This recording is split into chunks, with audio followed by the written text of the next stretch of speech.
Welcome back to this week's Digg Highlights. So I am your host, Caroline O'Neill, and I love doing the Digg Highlights. I know you're loving them as well because we've had so many downloads. They're just wee snippets from the conversations that I have had with the most amazing people over the last 5 years. And today's highlight is no different. It is with Kingsley Aikins, and we are talking about networking. Now, networking can put the fear of God into people. I know that. I've heard so many people say that to me along the way, and myself included. Networking can be hard. It can be hard to push yourself out of your comfort zone, hard to see the benefits sometimes, and hard to have the confidence to walk into those rooms. So, this highlight from Kingsley really talks about those benefits, why we need to push ourselves out of our comfort zones. And yeah, I know you're going to love it. First of all, you never know who somebody knows. I mean, I don't know who lives next door to you. I don't know who your cousin is.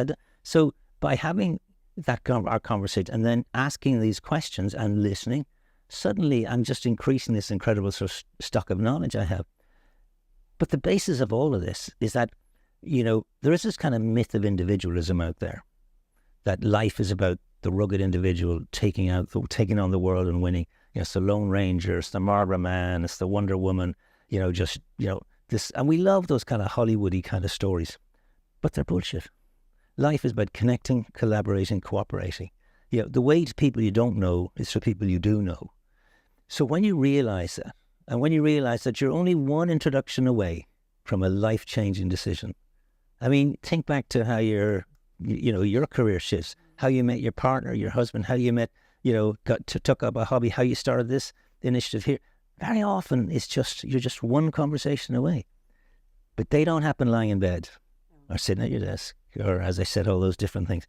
They happen when your mindset says, I'm going to be out and about, I'm going to be asking questions, I'm going to be curious, I'm going to change my routines, I'm going to talk to people not like me. I mean, we're living in a city now, Dublin, which when I was growing up, I used to say Dublin was male, pale and stale.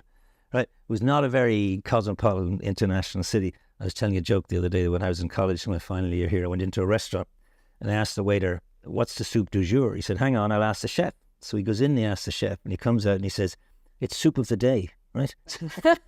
So, but now this is an extraordinarily sophisticated city. And when I was growing up here, only a tiny percentage of people in the city were not born in Ireland. But now it's over 20%. Like it's only 14% in the US. It's over 20% here. But here's the question. Does your network reflect the diversity of the economy you operate in, the society you live in? And all the research by the McKinseys and the Bains and the World Economic Forum, it all says the same thing. If that's the case, you as an individual and you as a company underperform. So we have to find ways to seek out people who are different from us and listen to them and make sure that the diversity of this world, this exciting world that we're in, is reflected in the environments in which we operate. So true. I'm listening, and that's why I'm like, that's because it's so much information. Sometimes you have to process it, and this is out of some people's comfort zone. The opportunities that can happen when you do it are huge. Like reaching out, for example, reaching out to you on LinkedIn, right? I was like, oh, he'll never say yes to me. He's never going to say yes. Sure, look at him, like he's away traveling around the world, big like professional man. Right away, you proved me wrong. You wrote back. I knew it was from you and not a bot that was writing on LinkedIn. And so nice when you came here and all. And for anybody that's listening, I suppose that's my example of reaching out, stepping outside your comfort zone, having the confidence to do it, even though you might say no and I'll be embarrassed. But, look at us now and you're sitting here and I'm getting all this knowledge for everybody that's listening. So that's, I suppose, if people are listening, that's one of my examples recently where I just bit the bullet for Series 8 and said, I'm going to ask the big guys and see what they say. Yeah, thank you. What's the worst thing that can happen? I know. It's the very worst. Your pride, maybe, and oh God, I'm not good enough. But, at the end of the day, that's perception on my behalf that you're probably busy or whatever. So it's about analysing all of that. But I went to networking events whenever I had my shop. Remember I told you I had a shop? Yeah. And I was trying to get the shop off the ground and meet people and get people to know about it and all of that. And I went for years. And I remember my daddy saying to me, you're running all them things and you're not making a penny. And what good's that to you? And I said, oh, but I'm meeting all these people. And actually, a lot of the people I met are people now that have helped me, like like the man behind the camera today, Ryan Loney from B&L Productions. So when I went to a conference that he was speaking at, and they were work colleagues. So I suppose that's another example too. But everything you're saying, I know is going to have so many people and help them step outside the box. Now, what about struggling to get the doors open? Is that the way to perhaps getting those doors open for people to put some of these things into practice? Like if there's one thing you wanted people to take from the podcast today that are struggling perhaps in the world of work, what would it be? Well, I think to go back to the story that you told about your own experience and your dad's comments, I mean, I think we're always struggling with activity versus progress. Yes. You know?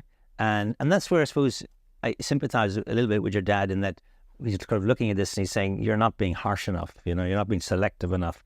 I don't think he's saying don't do any of this stuff. He's probably saying be a little bit more selective, you know, be careful of how your waste, in his notion, wasting your time. So I think, you know, getting that kind of balance is what it's about.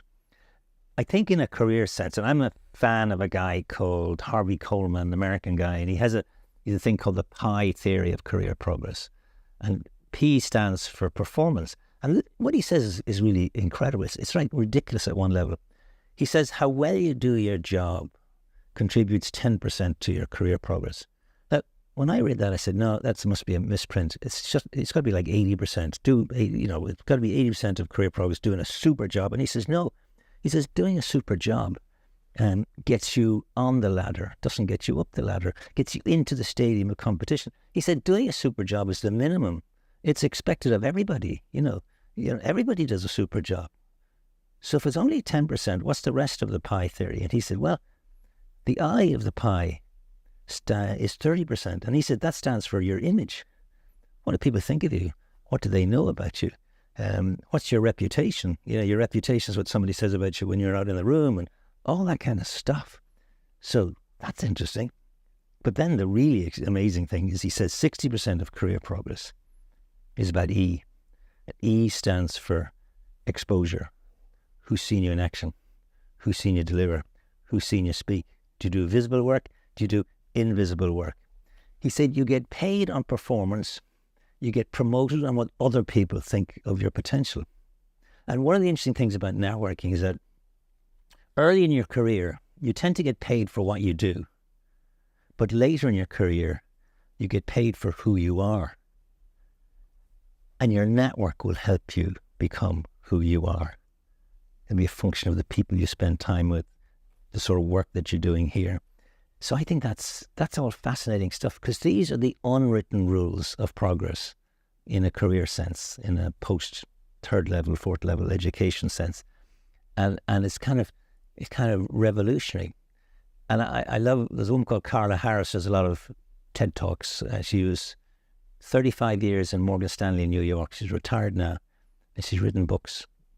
And she says a line that I can never forget this line when I heard her say it. She said, every major decision about you and your career and your progress and your compensation and your promotion will be taken by a group of people sitting around a table in a room, and you won't be in that room. Wow, how true is that? I mean, we all know that's true. So the keys to your career success are in the hands of other people. And if nobody knows you, if nobody knows how you've contributed to the success of the organization, guess what? They move right along to the next name. Now, this is harsh stuff, you know. It's harsh stuff. So you have to, and this is why your network's important, because you have to become known. I always say you have to become known, not famous. You don't have to become a Kardashian. But you got Thank God that we're not going to. You're okay now. You're going to relax. I'll get relaxed. But you've got to be known for something. Yeah. So you got to find your niche, and then what's your niche within your niche? And what's your reputation, and how do people know you for doing this kind of stuff? And again, you know, I just think people don't get told these things. Some of it is harsh realities of career progress, but they're critically important. And very often, people only realize these things when it's a little bit too late. Because, you know, is life fair? Well, sometimes you could argue it's not fair. But what I'm saying is, you know, equip yourself. You know, you don't take out fire insurance when the house is burning down. You know, build your network now, because you never know how critically important it could be in the future. And just spend time, work at it, but mostly look for diversity within it. And guess what? It'll come back to serve you. I told you networking was important. Kingsley is a great man. And you know what? If you do anything, go and listen to my full conversation with him. It's linked in the show notes and you won't regret it. He gives great tips on how to be a good networker and so much more. He's fantastic. And I followed him on LinkedIn ever since. So many people quote him to me and I quote him all the time. And you know what? I've met some of the most amazing people who have been in my life for years because I've met them at events and I've pushed myself outside my comfort zone. So I hope it has inspired you to take action as well when it comes to networking. It's not easy. I know it's not easy, but sure, there's nothing easy when it comes to the world of work, but great rewards when you do put in the effort. Remember, if you are watching on YouTube, hit that subscribe button. It helps us grow the Digg podcast and I can keep getting great people like Kingsley on to speak. And if you are watching or listening on Spotify, then hit that follow button, and Apple, hit that follow button. Thank you so much for listening to another Digg highlight, and I will see you next time on the Digg podcast.